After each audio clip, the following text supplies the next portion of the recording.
Hello दोस्त। मेरा नाम मनीष यादव हुआ। तो मैं आज अरावली के ऊपर बात करने जा रहा हूँ। तो दोस्त, कुछ भी हो जाए, अरावली पर्वत को टूटने मत देना।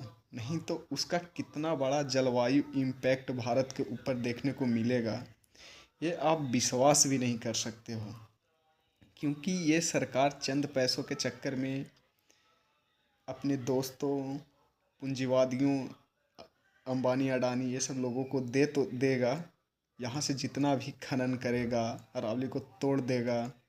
लेकिन इसका इम्पैक्ट सबसे बड़ा, जो थार रेगिस्तान है हमारे भारत के अंदर, ये पूरे उत्तर भारत में इसका फैलाव धीरे धीरे होने लगेगा। अगर आपको नहीं विश्वास है तो आप अफ्रीका का नाम सुने होंगे, अफ्रीका महाद्वीप का।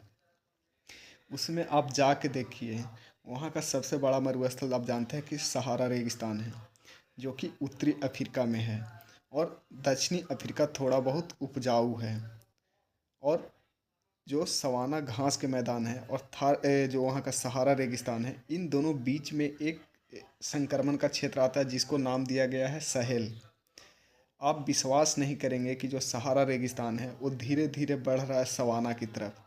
यानी उत्तर अफ्रीका से लेकर के जो अफ्रीका महाद्वीप के जो दक्षिणी, जो नीचे वाला देश है, यानी उत्तरी अफ्रीका से नीचे वाला देश यानी जो सवाना घास क्षेत्र वाले ये सब जो देश हैं, उधर तक सहारा रेगिस्तान फैल रहा है। और जानते हैं क्यों? उसका सबसे बड़ा कारण ये है कि वहाँ पर उसके कोई बाउंड्री नहीं है। यानी सहारा रेगिस्तान को फैलने से रोकने के लिए कोई बाउंड्री नहीं है, कोई बाउंड्री नहीं है।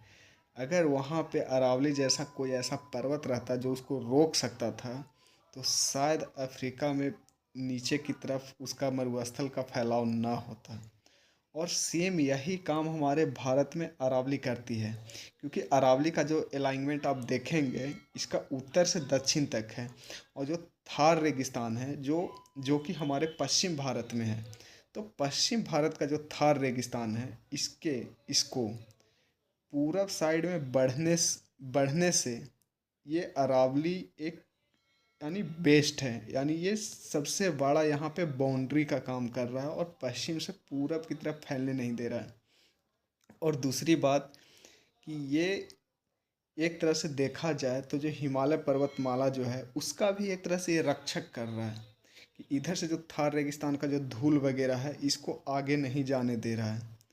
लेकिन हमारे मोदी गवर्नमेंट अपने चक्कर में पता नहीं क्या क्या करेगा।